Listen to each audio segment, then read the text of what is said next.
Hang in there. It is. Smylie Kaufman for 61. Wow. I'm Smylie Kaufman, and this is The Smylie Show. Welcome back to another episode of The Smylie Show. And Smylie, we have just a laundry list of items to get to tonight. You are, where you're in Baltusrol? Is Baltusrol a place? I know it's a golf course. You're there to play the golf course, but I don't even know how to say where you are right now. Yeah, just here in here at Baltusrol. I don't know what else to say. I get it tomorrow here all day, and yeah. Smylie and Baltusrol. It's a sweet place. Yeah, we have a winner of a national open on the men's side. We have the winner of a national open on the women's side. We have an unfortunate Sunday performance at the Hope Valley member that we're going to have to dig into. But I think we have to start with the little house divided action because I love this so much. I'm out there, trying to grind out an appearance in the shootout at Hope Valley today, and I look down on my phone and I'm like, am I misreading this? Is Smiley's dad trash talking me? Oh yeah. I got the met my dad yet? I've not met him. I mean, he's helped us with a number of things for the show. And I have him in there. I have a little squirrel emoji next to his name. Is his nickname the squirrel or something? Oh yeah. Gets up and down. Gets up and down from where the squirrels hang out. So that's how he got the nickname. So I got a trash talk text from the Squirrel Man on Hope Valley today. The Bayou Bengals, the LSU Tigers won 8-4. I think that just finished as we're speaking right now. Mm-hmm. We beat y'all 6-2 on Saturday. And so now goes to a little rubber match. With no arms. Nobody's got arms. So it's going to be interesting to see what happens tomorrow in that game, because it's going to be, I think, a very high scoring affair. Yeah, this is and I love this so much because despite the fact that I grew up playing a fair amount of baseball, you are the seam head on this podcast. You are like deep in the baseball talk, which I love for you. I love the heels. I follow a lot of, Do you know who Harrison Endicott is? I do. Okay. Yes. Who is he? Wait, wait. Actually, you think you caught me? Are you talking about? I know Vance Honeycutt, the center fielder. Did I just get him confused? The golfer and the. I was going to say, I was like, is this a trick question? Because Harrison Endicott is the golfer. He's the golfer, right? Vance Honeycutt's the center fielder. I was almost, you scared me there because I was really going to try to go out on a limb. That worked out even better because it just got you in a cobweb, and then it turned back and backfired on me because you don't know who Harrison Endicott is. I mean, like I do, and also what is his relevance to this conversation? Vance Endicott is the really good Honeycutt. Vance Honeycutt. Great baseball name, by the way. Vance Honeycutt. Yes. I thought I knew North Carolina baseball, but apparently I don't. I can't remember this guy's name. It reminds me so much of Harrison Endicott. Got too much golf in me. That's us. We're bringing it all together. We're giving you a little golf, baseball talk. Yeah, so he had a great day on Saturday. Looks like he was 0 for 5 today, which is not y'all can ideal. play some defense, man. Y'all got some guys that can hit out of the park too. I'm a little nervous for tomorrow because y'all have. Like, even though we won the game, y'all kind of picked the momentum back up. So I'll probably be having that on tomorrow when I'm out here doing golf stuff. I love that for you. I'm in the process of trying to get our home packed up so we can move. So I'll probably throw that on and watch. When are you moving? Moving in June, actually 2 days after the U.S. Open, which is great scheduling on my part. It is June. We are in June. Okay. Yeah. Can you care to be more specific or no? June. It's June 18th, I think, is the day we move in. Nice. So, which is like, we're packing up the whole house the day after the U.S. Open, and then moving the day after the U.S. Open. And then I see no problems there. None whatsoever. And then if you really were like, hey, how could you make this even harder on yourself and your wife? Then it's like, what else you could do is you could play in a member guest tournament that weekend. And then the following week, you could go to Scotland with your dad for 10 days. And then, you know where I stand on your golf. I think you play entirely too much golf. I'm going to side on your wife's side on all this. I think you do play too much golf, but go off, King. You know what? For the first time in a long, long time this weekend, it was driving my cart down after we missed the shootout, spoiler alert, to my car, and sadly loading my clubs in the trunk. I had like the last spot in the parking lot because I got there late today. He said the final tee time on a championship Sunday. There were no parking y'all spots. were in the final? Last group on Sunday, and couldn't get it done. Yeah. By the way, like I felt like this is the best place to let it all out because, do I know anybody else who had the last tee time on a Sunday who just didn't have their A game, and it happens. It happens to the best of us. So, Shanks. I did not have the shanks. We fixed the shanks. Yeah, I mean, we're just all over the place now. So we're just gonna.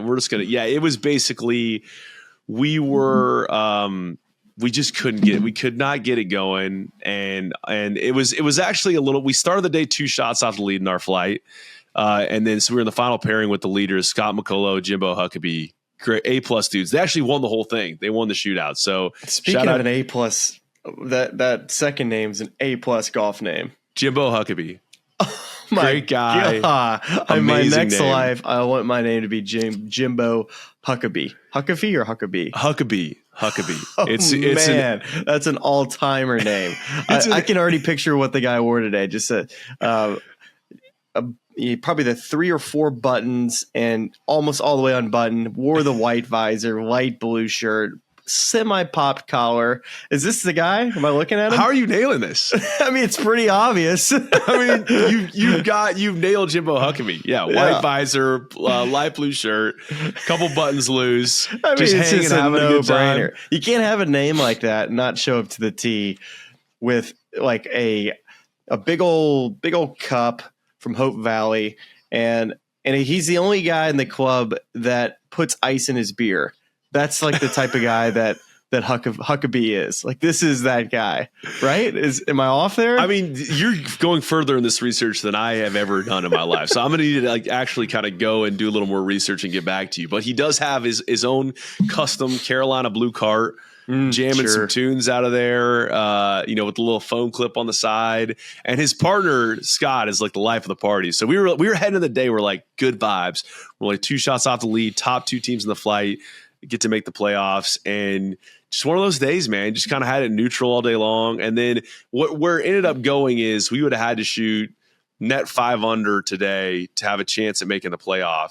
And we had nowhere near that game. Like, it was like if we needed 1 or 2, it would have felt a lot worse. But I think we were net 2 over on the day. All right, can you tell me a little bit about the weather y'all had this week there? Because I was sitting there looking at the scores of the Korn Ferry Tour event, and they were not very low at all. So was the weather bad, or was this golf course that they played on the Korn Ferry Tour in Raleigh really hard? So as we've talked about a couple times, like I played that course last year in the Pro-Am with Patrick Fishburne, who nearly won the Zurich a couple weeks back with Zach Blair. And I thought it was a challenging golf course. They just redone the greens with like a newer strain of bent grass that is apparently more heat resistant. Yeah, exactly. Performs better in the summer months when traditionally bent. You can't, you got to let it grow. You can't cut it. You're going to kill it. That's what we got. So because like everything around here now for the most part's gone to Bermuda, but it was interesting that Raleigh did that with this heat resistant strain of bent. And I thought it was a challenging test for sure, but there was nothing in the weather this weekend that would have indicated an inability to score. In fact, I thought the weather was pretty perfect. I mean, the worst we had today was it was a little cloudy to start the day, and maybe a few droplets of rain. And I guess we're Durham, so I don't know exactly. Maybe it was like something micro in Raleigh where they got a little bit of rain or something, but it was perfect. Wind blew a little bit today, but nothing like couldn't have been more than 12 miles an hour at most. So yeah, that's another investigation we're gonna have to undergo. Yeah, there you go. A lot of stuff happened in the Triangle. Had the Korn Ferry Tour event, which was of course second only to the Hope Valley member. Had the UNC LSU regional. I mean, we were hustling and bustling down here in North Carolina this week. Heck yeah. I'm definitely going to watch the baseball. The Korn Ferry Tour event, they're just lucky that Harry Higgs didn't play because he would have won 3 in a row.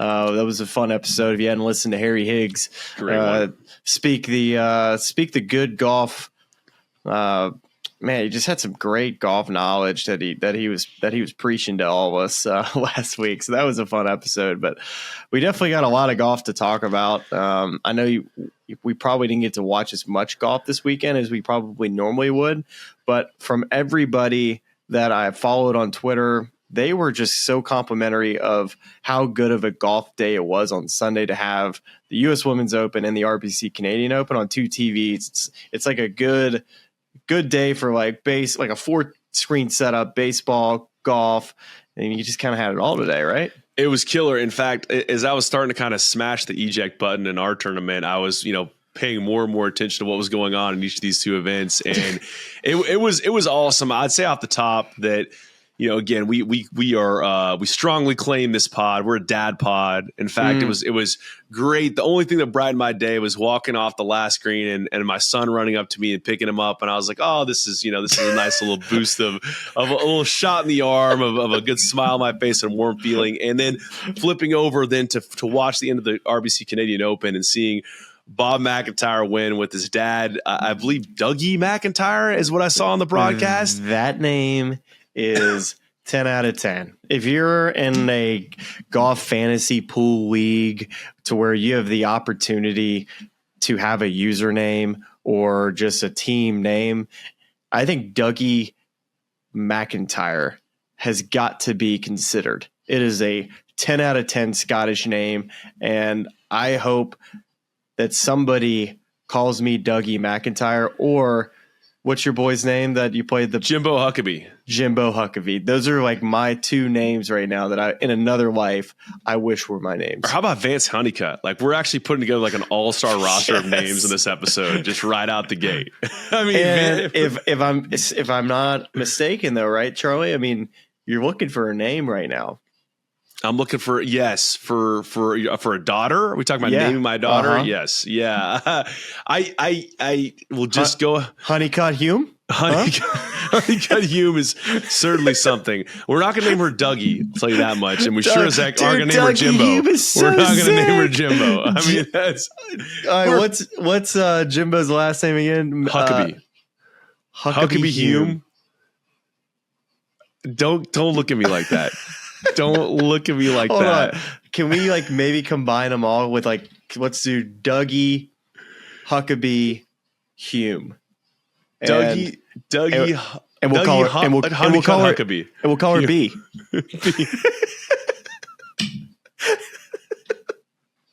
I mean, I can't. I don't know how we have this thing so off the rails. 12. We've not talked about a single shot on any professional tour to this point in the podcast, and we're naming my daughter B after Dougie Honeycutt Huckabee Hume. I'll write it down. I'll put it in the suggestions box, and then when it comes time to open that up, my wife and throw some out there, I'll make sure that it gets heard. I can't guarantee anything, but we'll make sure it makes it to the decision day, whatever it's going to be for names. Anyway, so Dougie, first of all, Dougie had one of the most banger opening lines. Like, first time you've been on TV, first time you're doing an interview on national television. Your son just won his first PGA Tour event. He's emotional. He's choked up. A couple weeks before Father's Day in the United States, and Amanda Balionis puts the mic in front of his face, and he says, "I'm just a grass cutter." And you're just like, "Oh, right in the feels." Heck yes. It's just so good, man. That was just, moments like that. Again, we're very much immersing ourselves in the dad life right now and loving every moment of that, and seeing things like that. I think before you're like, okay, this is whatever Hallmark, movie channel type stuff and great. But it just kind of hits a little different now. And I just think moments like that, it just really, it's hard to not get emotional seeing the joy that those two were able to share on a Sunday, winning a national open. Just really, really cool stuff. Oh yeah. And how about I saw this tweet. I kind of mentioned this to you, and yes, you're absolutely right. Dougie's first words after winning press conference, or not a press conference, a interview with Amanda. That was pretty damn good. But how about this tweet from Adam Kirk? Have you seen this yet? No. Please read. Bobby Mack is racking up quite the portfolio of National Open performances. The Canadian, he's got a W. The Italian, he's got a W. Scottish Open second. The Cyprus Open, I'm not sure exactly what would that be. Cyprus is I think it's near Greece. Yeah, third. We're definitely, disclaimer, we're not a geography pod, so we'll Google it and get back to you. I think we got a bind on this in a recent episode as well, but I think I want to say Cyprus is in the Greece neighborhood. Yeah, and Louisville is in the Eastern Time Zone, if anybody's wondering. And that's besides the point. The Mexico Open T6, the Open Championship T6, the Kenyan Open T7, Turkish Open T7, French Open T8, Irish Open T13, and South African Open T15. This guy just has a flair for loves the National Open for the people. The hometown people. He just shows up when it matters the most. We got to get this guy to Australia for the Aussie Open, because that's got to be his next task is go win there. Bobby Mack and Dougie head over to the Aussie Open. So I'm kind of glad that you're pulling on the National Open thread here, because we actually had an Instagram message from a listener, a viewer named Mike. I think his name was Mike Fritz. I don't know if I have that right, but and by the way, if you're ever interested in having us discuss something on the podcast, help us build that rundown. Tweet at us, send us an Instagram message. We will take any and all of it and see if we can work it into the show. But just asking about, as we talk more and more about a global tour and the places that we need to go around the globe to big, air quotes, grow the game. Just asking why the Canadian Open doesn't have a more in one sense, elevated feel, like more in the theoretical sense, but I think he's asking in a literal sense of why is this not a signature event? Why are we not ensuring that there's a full strength of field for this sort of field if we're trying to make the tour more global, especially for North American players who it's not a super long trip up to Canada. Now, I'll maybe go ahead and answer the first part of that question right off the bat, because it'd be almost impossible to go signature, major, signature. Yeah. You just can't ask guys to play that much. But I don't know if is there a way to reconfigure the schedule a little bit to get this thing to where, there were great names in this field for sure. Yeah. But it's just, how is there a way we can get this thing to be top tier, have a signature event field, every single year, because of the importance of doing the sort of more of a global tour and elevating these national opens, really, as Rory said a number of different times. Yeah. Well, I think you make great points. Where it's sandwiched in the schedule, it's hard to get, all of the top guys to play unless it's more points, or there's got to be some more value to it, knowing that before and after the US Open, and everybody knows how grueling of a test the U.S. Open is and how taxing that is on your body. So I'm not surprised to not see the field be as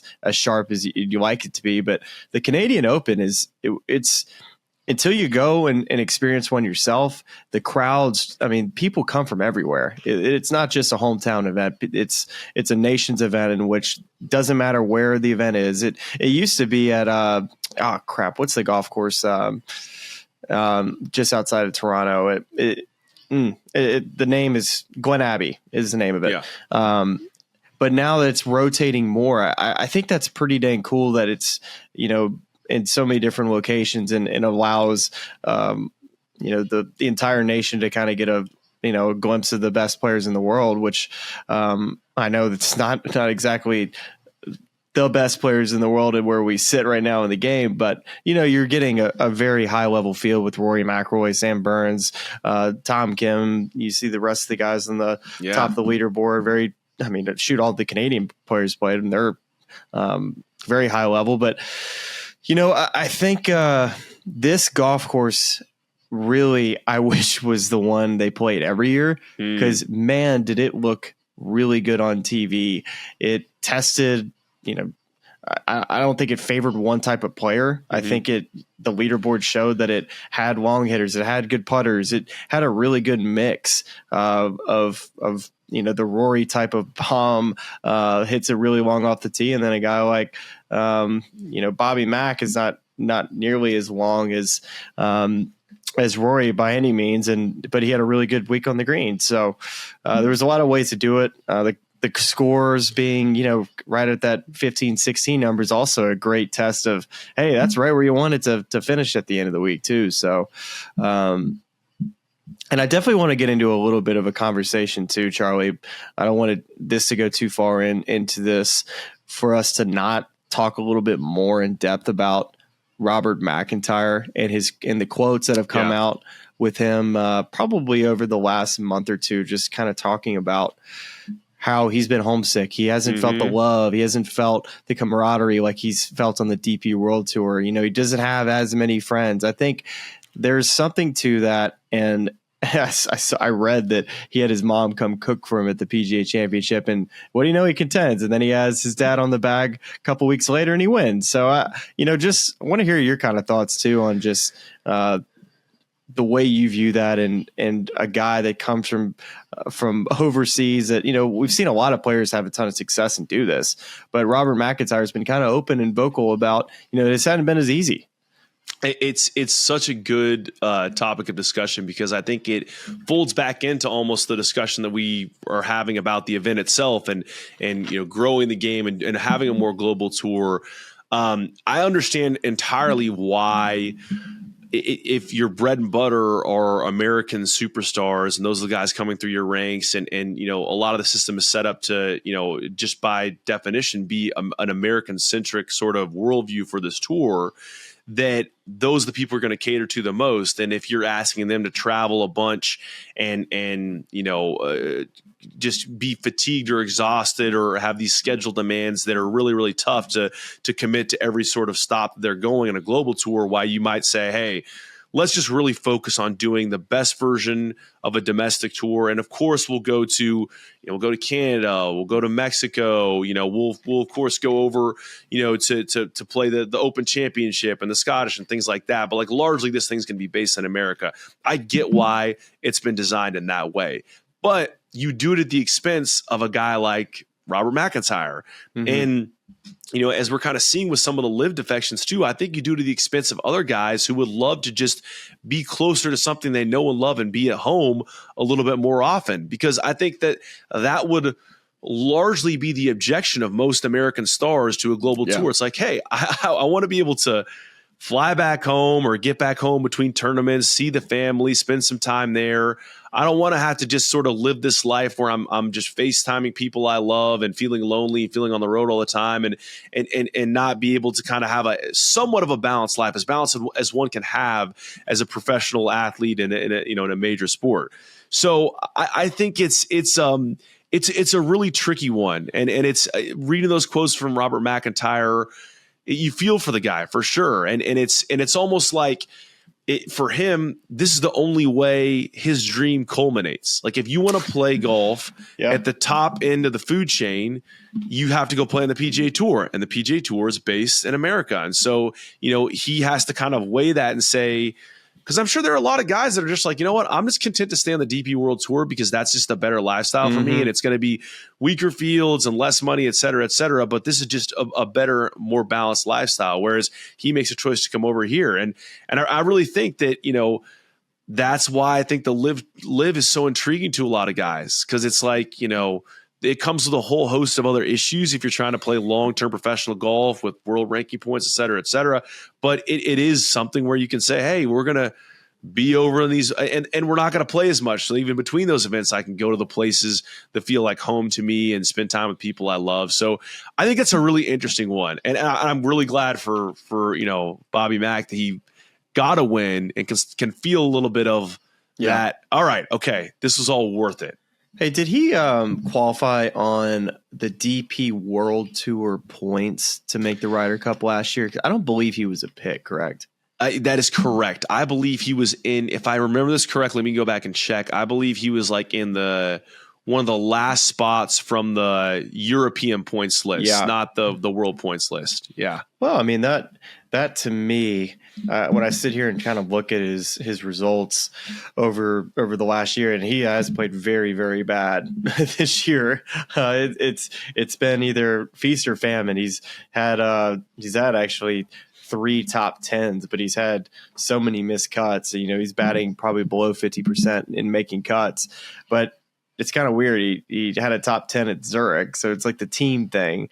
And he was, you know, you could tell that he was loved by so many at the Ryder Cup. When you see some of the videos that came out after, the guys celebrating and them on the bus, and you see Bobby Mack was standing up celebrating, and that's kind of my memory of him and Justin Rose. Like, Rosie just kind of, you know, you could tell like Bobby Mack was not comfortable. Like, he was he hit some really good shots. Don't get me wrong, but he needed a guy like Justin Rose to be like, everything's okay. Like we're fine.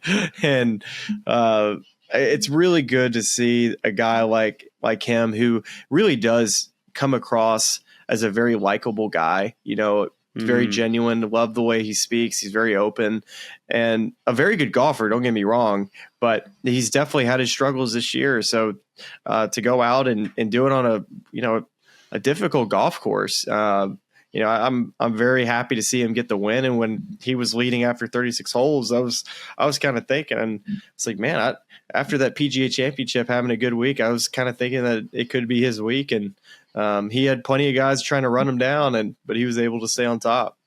Well, so let's kind of run down that leaderboard a little bit. First of all, shout out to Tar Heel Ben Griffin finishing second. Hey, did you see the sunglasses thing? Have you heard about this? No. Tell me. Yeah, so Ben, you missed this. He did an interview with Amanda on Saturday after his round.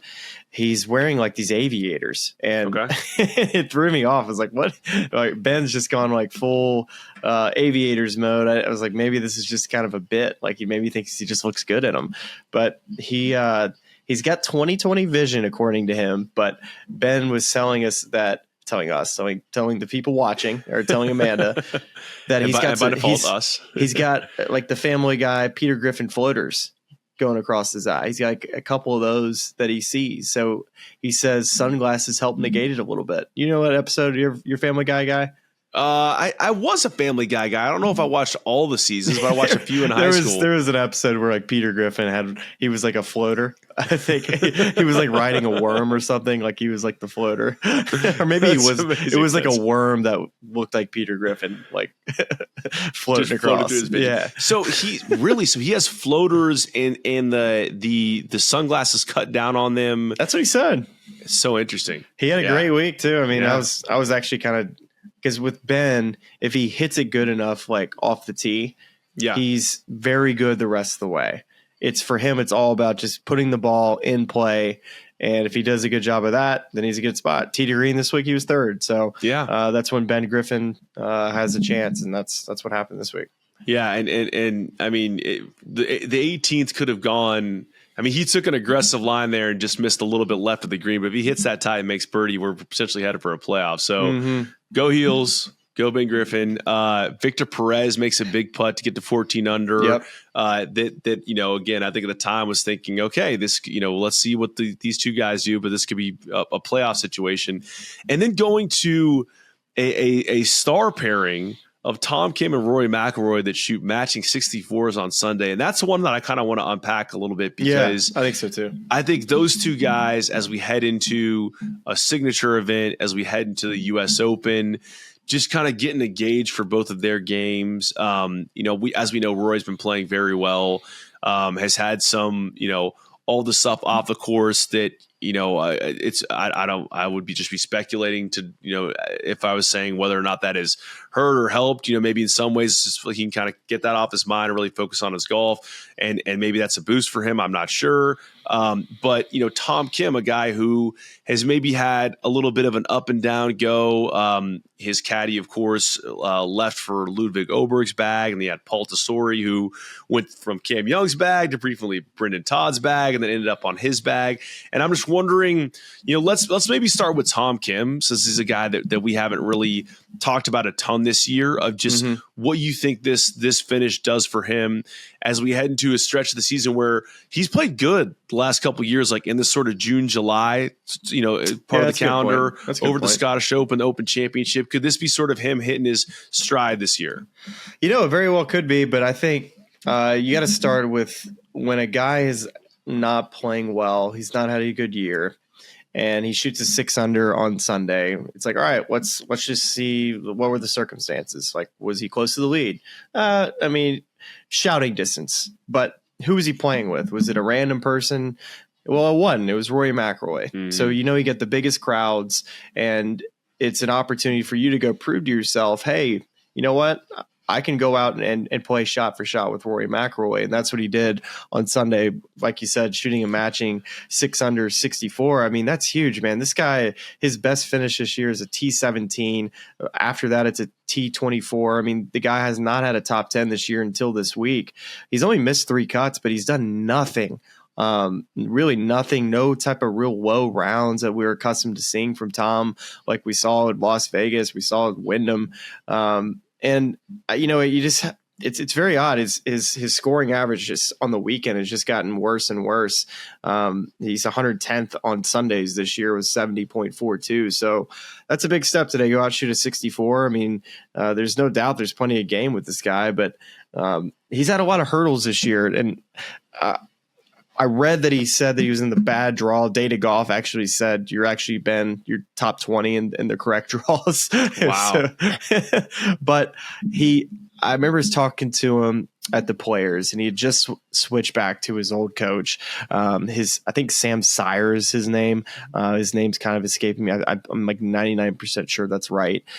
Which was the coach he when he had turned pro and was working with the coach. That's who he came out with. And he's had a bunch of different coaches over the years. I say over the years, really just over the last year and a half. He's kind of bounced around a little bit. Cam McCormick, Chris Coleman, now back with Sam Sire. So I think he finally was getting settled. It's not easy going from, having all the success to, all right, now my caddy's left. I'm changing coaches. And I think it just kind of caught up to him a little bit. Netflix, I mean, the stage just gets a little bit bigger, right? Expectations get higher. And I think for Tom, he's a guy that he wants to be the best. And if you've watched the Netflix episode of his that was a feature, that comes across. He wants to, be friends with Scotty and all these top players to pick their brains because he wants to be as good as them. And guy, he's so easy to cheer for. Such a nice guy. And him and Paul Tesori, they seemed so confident, like going right into the Players Championship.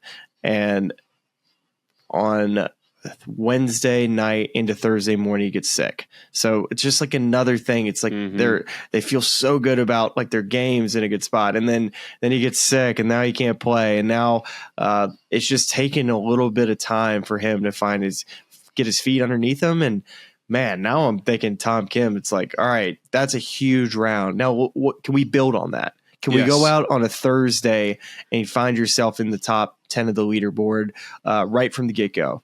Like, you can't go out and just lose all that momentum. It's a perfect opportunity to go out and just continue to let's go shoot for, another 4 or 5 under round. I mean, it's Memorial next week. You never really know.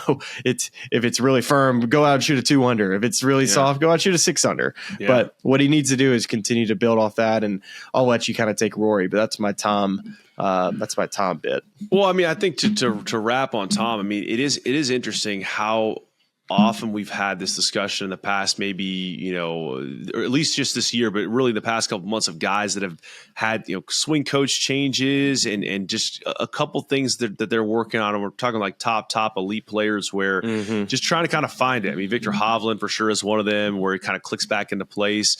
I know Colin Morikawa maybe a little bit was one of the guys we talked about there as well. And so, just trying to find the right voice to tell you the thing that you need to hear. It is a very obviously difficult thing, and you know this far better than I do because you played at the high level. But it just seems to me that is a recurring theme we've seen amongst some of these guys that you're just wondering, like, hey, we know this guy's a really, really good player. Why are they just a little bit off the mark? And so that's an interesting one for Tom, just seeing what kind of form he can find. And if the goal is to ramp up to win a major championship, this is a nice way to take some momentum into the last event before it, and then kind of use that as a springboard to go out and try to win one at Pinehurst. Which it'll be interesting to see how that venue suits him as a shorter hitter. It should be a good right? Venue. Yeah. I think it's a good venue for him, and there really isn't any weakness in Tom Kim's game. Yeah. I would say that he needs to make his strengths just be a little bit higher. I don't think there's any part of his game that'd be like, you know what, he really needs to go and work on that. I mean, if the only thing you would say is maybe he should go try to hit it further, but that, right. you know, what he's really good at is hitting it straight. So, I mean, he's a top 20 driving accuracy type of guy. So you don't want him to go and try to just rip at everything. But I think for Tom, it's like a week at like US Open is probably a little better fit than Memorial. Watch him go win next week. Yeah. That'll be hilarious. But pull that clip. It seems like ball's gonna be rolling out more. I think he'll have an opportunity to kind of lean on his iron game, and he's been a bit of a streaky putter since he's gotten out on tour. But when his good putting is good, it's really good. Yeah, I think, you know, for Tom, I'd be really interested to see if at some point he pursues something like Xander Schauffele did this offseason, just to try to pick up a little bit more speed, you know, and not lose too much of the straight. Right. I mean, he's got the body, like, dude, he's got the lower half, man. If you go see him in person, strong. He's a brick truck down, like below the belt. Yeah. I mean, it'll be interesting, but I mean, that's a topic for another day, but that's the one that struck me, you know, just watching Xander's sort of evolution, progression. Don't have to be the longest on tour, but if you can just gain a few more miles per hour and a, you know, a couple more yards, you know, at least you're not fighting an uphill battle as often. So to flip it to Rory, I mean, there's not a ton to say about the stuff that's happened in the past. We know how good he's playing right now. Won the Wells Fargo going away. You know, this is another strong performance. I think he had one bad round this week to kind of put him out of it, but, you know, could have, you know, won this one easily without that one. Kind of spinning this forward all the way to the US Open on the same topic of course fit. I wonder how much of what Rory does well, just absolutely crushing the driver, works at Pinehurst. It does. It works. You think so? Even if it's going to feel some tighter, you know, in a lot of you know, landing areas for driving out the tee. Listen, I've played a U.S. Open in this a similar type of setup that they're going to have, and I felt fine. So that if I felt fine and I was good, the Hi-Ya King. Well, this is back when I wasn't high on it then. Oh, okay, good. But I felt really comfortable out on that golf course. And I can't imagine why Rory wouldn't either. It's all, that place is, as you know, it's all the green complexes. And yes, but it's from the people that I've talked to that have recently gone and done scouting trips. Excuse me, it's very similar to was in 14. You're gonna have a ball that gets in the middle of the fescue, the sanded fescue area. That you're going to have a swing, and then you'll be 3 yards or 2 yards in, and you're going to have to punch it 20 yards down the fairway. So a bit of potluck when it comes to that. And but a day that you go out and hit 12 fairways, I mean, you should have a guy like Rory. I mean, he'll how firm we think that golf course might be. He's going to have short irons in and opportunities to chase down Scotty Scheffler, who'll have a 4-shot lead. Yes. Yeah. Just fast forward to that. You just mark that down in Sharpie right now.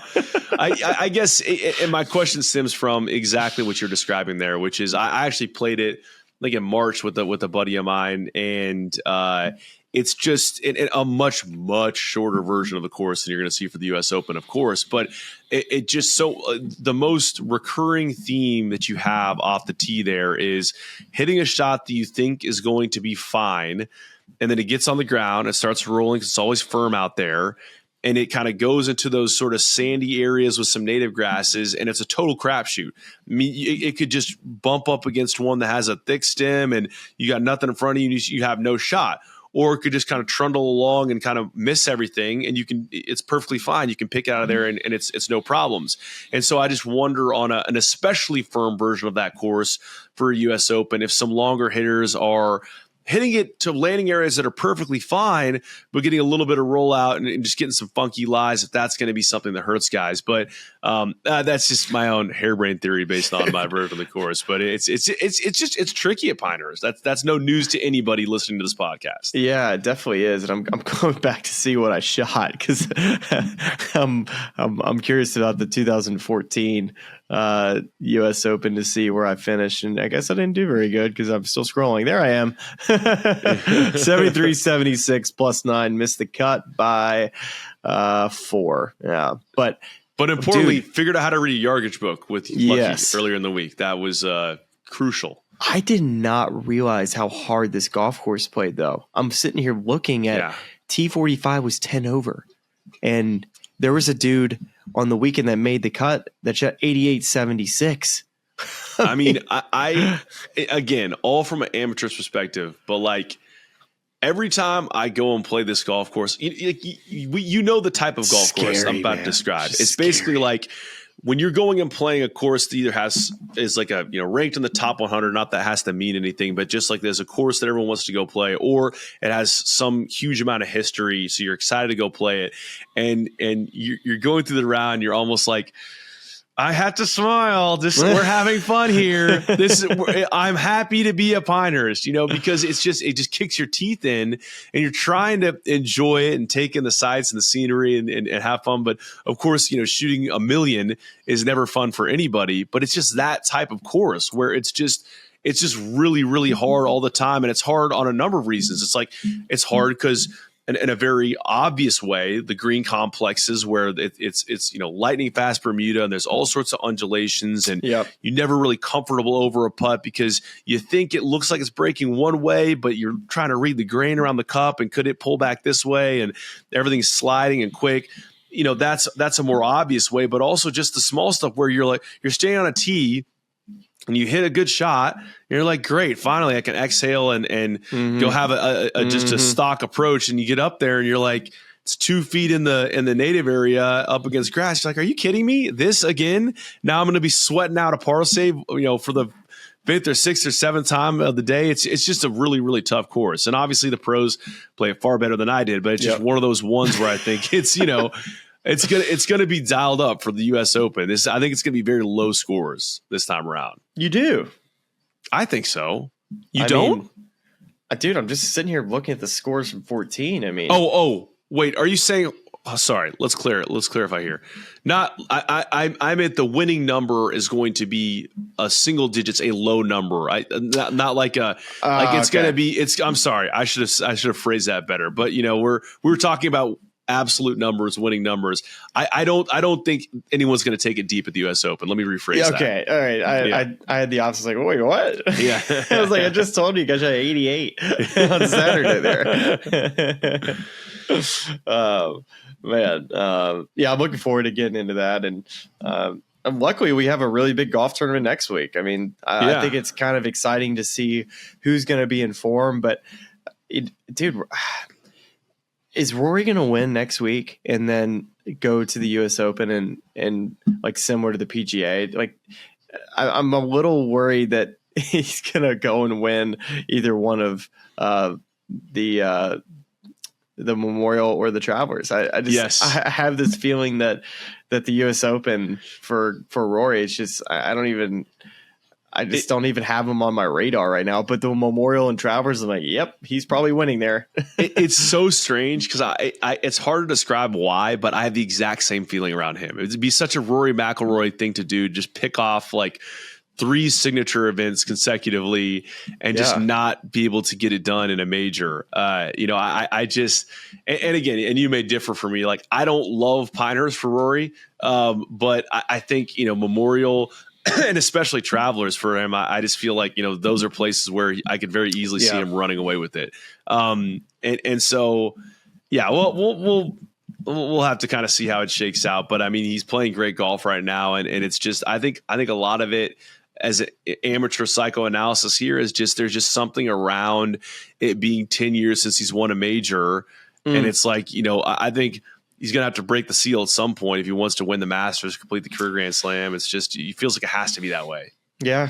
We're going to have to wait and see with him. And, I was, from what I saw from Rory, it's just not surprising. I think he just got off to a little bit of a slow start. Maybe I think it was his second round is what lost him the tournament this week. I think he shot like even par or something like 72, that. 66, 72, 65, 64. So he lit it up on the weekend. Yeah. So let me actually hear, while we're kind of on a similar topic of major championship venues and tests, we'd be remiss to not mention Yuka Saso wins the U.S. Women's Open at Lancaster. And And boy, was there all sorts of content coming out of Lancaster this week. Oh, man. I mean, Charlie Hull ripping darts and fans passing her their numbers and her just kind of be like, this is how I am. Like, I don't really know. I don't really think anything, it kind of blew up, but like, this is how I live my life, which I thought was hilarious. Great brand play for all the Charlie H's out there. Proud to be on the team. But I thought that was hilarious. And then on the less hilarious side, watching Nelly Korda make a 10 on the par 3 12th, I believe, or third hole of the tournament, and then eventually miss the cut. I mean, that's the hole that kind of cooked her, was just kind of stunning.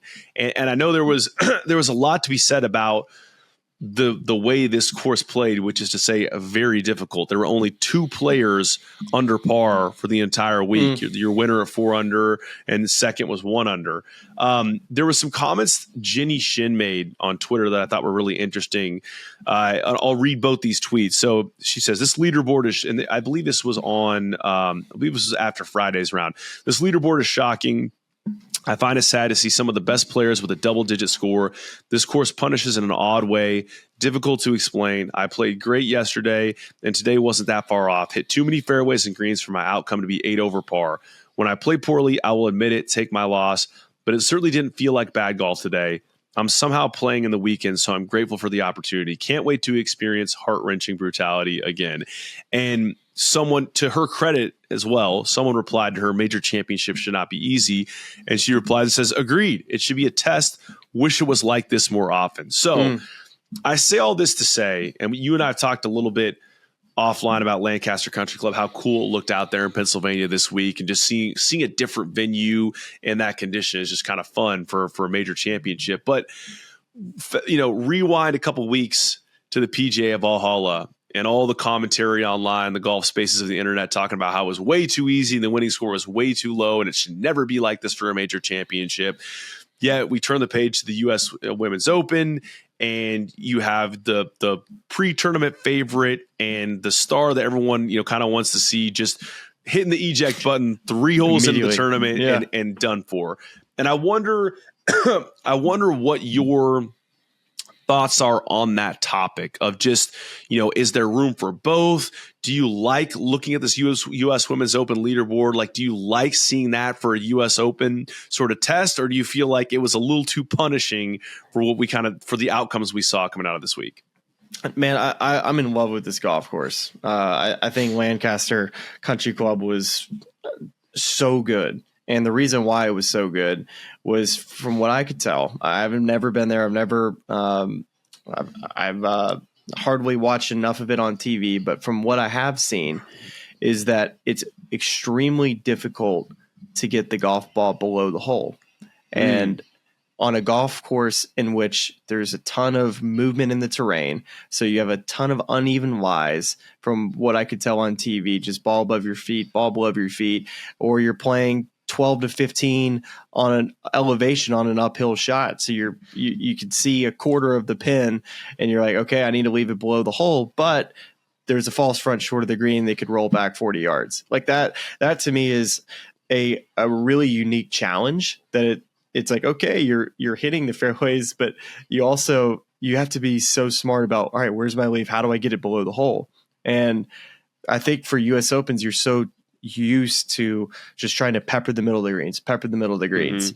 This actually, you're probably better off missing greens than being below the hole. And I think it's just a different challenge. And I thought there was some really cool features in the golf course that had penalty areas that were tucked either short or left or whatever it was, right, that came enough into play that made that 12th hole just diabolical. They played it. I think they were saying they were hitting 6 irons into it. Nelly flushes one back bunker, doesn't exactly judge her bunker shot right, decides to go on the other side, and instead of just pitching something behind the hole, knowing that she probably wasn't going to make that putt because how fast it is, she tries to chip it and leave it below the hole. And guess what? She did it twice, not getting it onto the green, rolls back into the penalty area. And just to talk briefly about Nelly Korda, how you mentioned that she's been on this insane run, and I think Brandel Chambly, actually, I was listening to him break down Nelly's US Open runs, and that she's not really ever been a contender. She's really struggled with keeping the high numbers off the card, like a lot of double bogeys, and just not able to just keep those to bogeys and or save it pars at times. All this to say is that a bogey avoidance stat hasn't been good for Nelly Korda at the U.S. Open. Now, has it been great other places? Yeah, she's the best player in the women's game. But this week, this was a right away she probably could have taken her medicine on that chip shot, taken a 6, and guess what? I guarantee you she would have probably finished around even par if she just didn't quite get so aggressive to try to make it all back and not get too far over par. And part of it too is, Charlie, when you play a really difficult golf course and you don't know how difficult it is yet, and it's the third hole of your tournament, you don't know where the scores are going to fall. And if you tell yourself all you've been doing is shooting 66s and you're so used to your score being in red, and the last thing you want to do is be 3-4 over par through the first 3 holes, you're thinking how I mean, that is a long way to come back. I mean, there's plenty of golf after that, but still mentally just like rewiring your brain into, hey, triple bogey's not bad here. That's something that probably isn't entering her brain at that point, but I guarantee you she's looking back on now thinking, man, I wish I just would have played for a double, and just, that would have been probably her biggest regret. But I really think it was a really amazing week. I mean, $2.4 million paid out to the winner. A really good week for the women's game. I loved how 16 played on Sunday, being drivable. You'd love to see Nelly at like competing to try to win this thing. Also, Lexi Thompson, I think worth talking about, her announcing her retirement as well. Yes. I would love to play the golf course myself. But I'd also like to see the men play there. I thought it was that good. And did you see the tweet by Billy Horschel that he put out? He just said that he was told by this is a tweet. He said he was told by a top teacher that this may be the toughest U.S. Open course he's ever seen, men or women. He's described shots like this, which is like a undulated lie, false fronts, fairways hardly ever with a flat lie, greens with a lot of slope. It's kind of just what I talked about, but really cool venue. And I'll tell you, there is Christian, and I believe his last name is Hafer. As a guy who often gets his last name pronounced, I hope he gives me a little bit of grace here. But Christian, who works with the Golfers Journal, I believe is a member at Lancaster, and all week long on his Instagram was putting out all these amazing pictures and videos of the place. And I was just salivating. I was like, I have to make my way to this golf course and play it because it just looked so cool. But then, it looked like such an exacting test, of course, we saw it play out in terms of like the actual tournament itself and Nelly on 12, things like that. But just even the still images of like, man, I don't know where I hit it on this hole. I'm not sure where the miss is or what I'm being asked to do here. So I think that's really cool. And I think it'd be super cool to see the men go here and kind of to your point as well on the, seeing a new venue. It's like you just don't know. You don't have a reference point for what the score is going to be, and you don't have a ton of research you can do on how to play the course. You have your practice round, of course, but you can never really fully gain the information you need in that limited period of time. So I think it's a unique wrinkle. I like that as a player because it allowed the veterans to not have that advantage of knowing all the pins and all the just years of playing a golf course, how much value that is as far as just, the different weather conditions, as far as the wind goes, when it gets firm, when it gets soft. That's what's cool about going to these, the one-time venues that we play, once or twice a year, that everybody's like, all right, can't wait. I love learning golf courses. That was one of my favorite parts of being a pro, is like, all right, what are they asking for me here? Where, how does my game fit on this golf course, and how do I get around it? And more importantly, what is a good score? Yeah. Yeah, I think that's all stuff that as a viewer I think translates as well. Just like give me something different to look at, especially if it's a compelling and cool course like Lancaster is. And in the experience piece, there was a 15-year-old amateur in the running for some period of time, asterisk tally. So that bore itself out. It was really cool to see a lot of amateur names near the top of the leaderboard, at least in the early going, where it's like, hey, you're free of scar tissue. You can just kind of go out there and try to play good golf, and certainly some of them did. So it wasn't too long ago too, where Lexi Thompson, the 12-year-old, was playing. Perfect. Right? Is that where you're going? Well, that's exactly right. That's right. I was going to segue there because that was kind of I guess it was interesting in hearing that announcement. I'm curious for your reflections on it. It was like the most unsurprising announcement I think I've ever heard. Because surprising, obviously, given just her age, in a vacuum, but also if you've been playing high leverage golf for that long, I mean, I'm sitting here complaining about like golf trips and member guests and member tournaments. So I think I played too much golf. You have a pro schedule. I have something that resembles a tour schedule. But, can you just imagine – I mean, that long, her just having to grind. And I think there was maybe a little bit of room left in that statement for her playing maybe a limited schedule in certain events. At least from what I gather, just in the kind of the commentary, after her announcement. So we'll kind of see where we see her in the future. But I can completely understand why she would make that decision given the trajectory of her career. Curious to what you thought about it.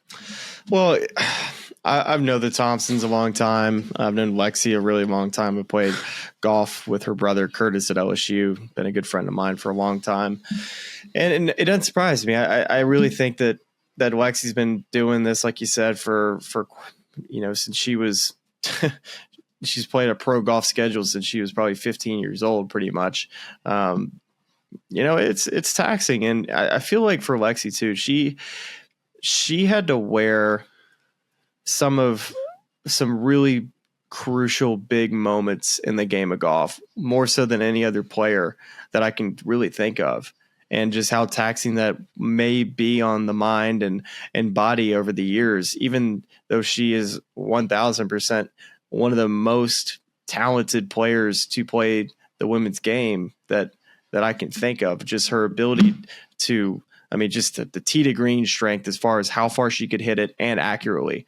I've played with her before and I'm like, I can't hit anything off the heel or she's going to drive me. And that's serious. She's going to absolutely hammer it. But when you just kind of talk about it, it's like, I'd a long time I'd heard that she wasn't going to play pro golf after 30. And I was like, all right, wait, is that actually going to happen? But when you kind of look at the women's schedule, and we kind of talked a little bit about Bobby McIntyre earlier, and just the type of schedule a DP World Tour players used to playing. Well, so you make a lot of friends along the way on the DP World Tour because you go to a lot of places, a lot of countries, and you're stamping that passport quite a bit. And the women compared to the men, so like you said earlier, we primarily stay in the States and we go to play the Open Championship, and now the Scottish is starting to it's another event. You'll see a player or two make their way to Aussie Open or the South African, whatever the Open is, and a lot of times the guys are paid to go and play in these events. But the women, though, they start their year overseas. They come back and play in the States for a bit. Then they go over, play in Europe, come back to the States, and then they go finish over in Asia. It's just a grind of a schedule.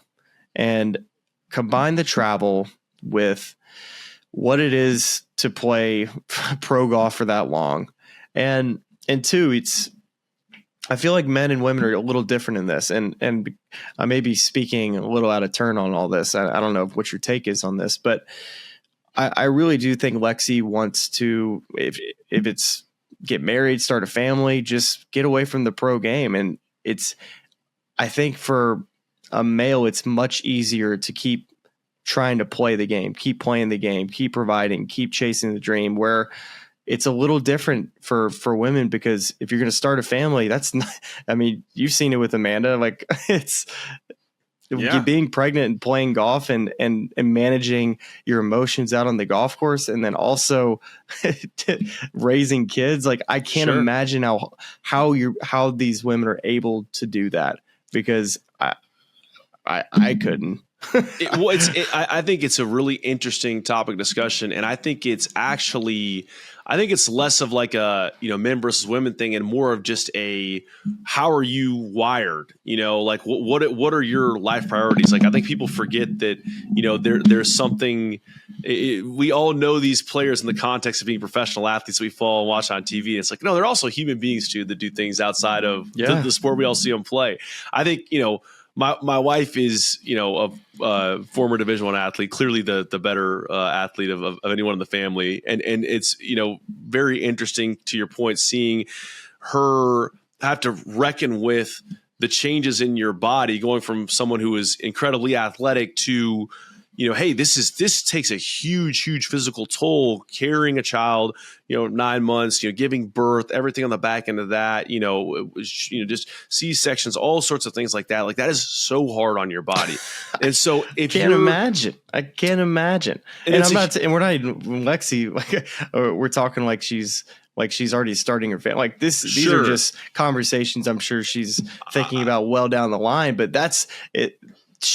There's been plenty of women's players that have played professionally still when they're pregnant and have kids, and unbelievable. And it's just like, how in the world it's so incredible. Superheroes. Yeah. I mean, I think, and this piece does not apply to Lexi, because I don't know what her life ambitions are, career ambitions, whatever. But I think there's a point to be made there where it's just, it is. I think it's easier in some ways as a man to be able to, pursue some of these career things depending on where you are as a family. But I also think that, why I kind of say it just depends on how you're wired is, I imagine some of the hesitance of American men, to play a global tour is being away from their family. Like, if you're wired that way, and I'm not going to I'm not going to say this guy's a family guy, this guy's not a family guy. I'm not saying, that's a great point. But like, I can, again, like having a child, even in the limited travel that we've done, with this show, to really kind of get meta here, is like, that's been hard. I mean, this, you've been on the road all the time. It's hard to be away from your kids.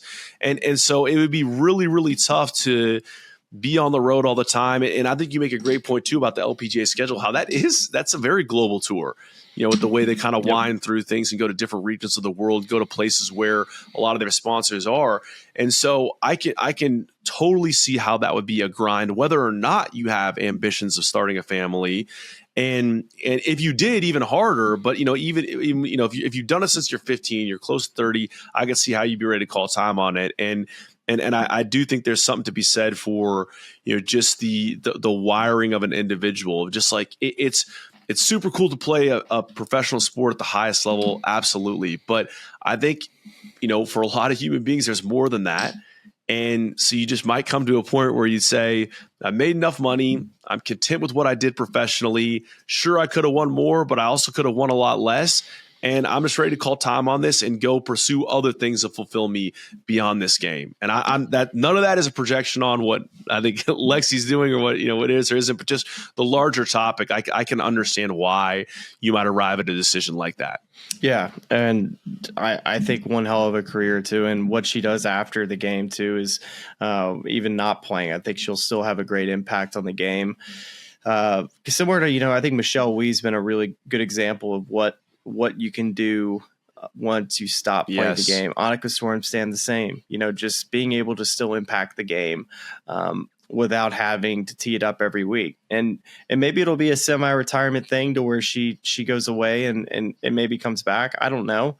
That wouldn't surprise me, but maybe see her play just sparingly, I think would be great as well. Like similar to where we see Annika play here and there, but she's a really chill girl. I mean, every time in my time spending around her, she's great to hang with. And I think just being able to get away and not have to just be so, this game could drive you crazy. So it'll be probably great for her to just be able to be like, you know what, I can just focus on me, can focus on my family, focus on, going out and having a cocktail and playing golf and enjoying the game.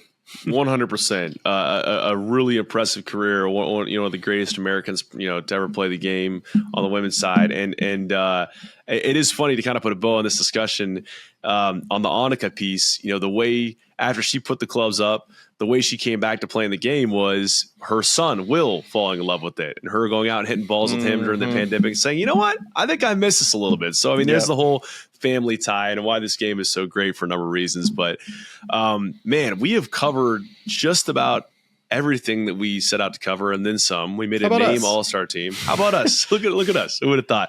I want to leave you with one final Hope Valley member story, because I saw something today. I'm not going to list any names. I don't think I'll ever see again on a golf course. Like rarer than a hole-in-one. It's the most bizarre thing of all time. I saw a teed up ball. Player makes backswing. Ball somehow starts to lean as he's making his downswing, falls off the tee, does not break downswing, hits the ball as it's falling off the tee, like caught it, like just rerouted, made the adjustment, and picked it. It was one of the weirdest things I've ever seen on the golf course. And we were just like, what just happened there? Very, very bizarre. What was the ruling? It was re-hit? The ruling was, I think he gets a re-hit. I'm going to protect the integrity of the competition and not disclose the full ruling on this podcast. But just know that it happened and it was highly bizarre. So I love a good shady member group ruling. I'm just here to protect the integrity of the competition, Smylie. That's all I can say. Why don't we open your books and why don't we see what your handicap really is, Charlie? It's lower than it needs to be. It needs to be a lot higher. I tell you what, that I can. Here we are saying nice things about the USGA and they're hosting at Lancaster and excited for Pinehurst, but I got a few gripes on your handicap, your gen system. So we'll get to that another time. But no, that a fun recap. And man, we have a cool one coming up this week. Jackson Koiven, the Haskins Award winner from Auburn, who is a team national champion, just defeated Florida State, a few days ago, and you caught up with Jackson on that and a number of other things. So that'll be in the feeds on Wednesday, along with a little brief memorial preview. Man, I love young kids, man. Just the innocence of their youth, and it's cool to kind of put yourself in their shoes, kind of be like, all right, if I was Jackson right now, what would I be thinking about? And it's like they have nothing but just the world in front of them. I think it's the coolest thing ever. They don't have kids. They don't have all they can think about right now is just golf, baby. Just playing some golf. And he is playing some damn good golf. It is. I love that time of life. I love the time of life we're in now, but I also miss that in a lot of different ways. So very cool. Looking forward to sharing that with you all this week. So that's it for this pod, Smylie. I say we just, unless you have any final thoughts, just wrap it up and thank the listeners and the viewers. And we'll be back here to talk to you all very, very soon. I listen to this podcast. It's really cool. And all of our lovely fans and subscribers, but make sure you like and subscribe.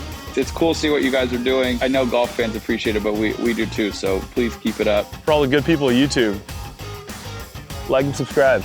You guys have some good takes, so I'm happy to come on and shoot the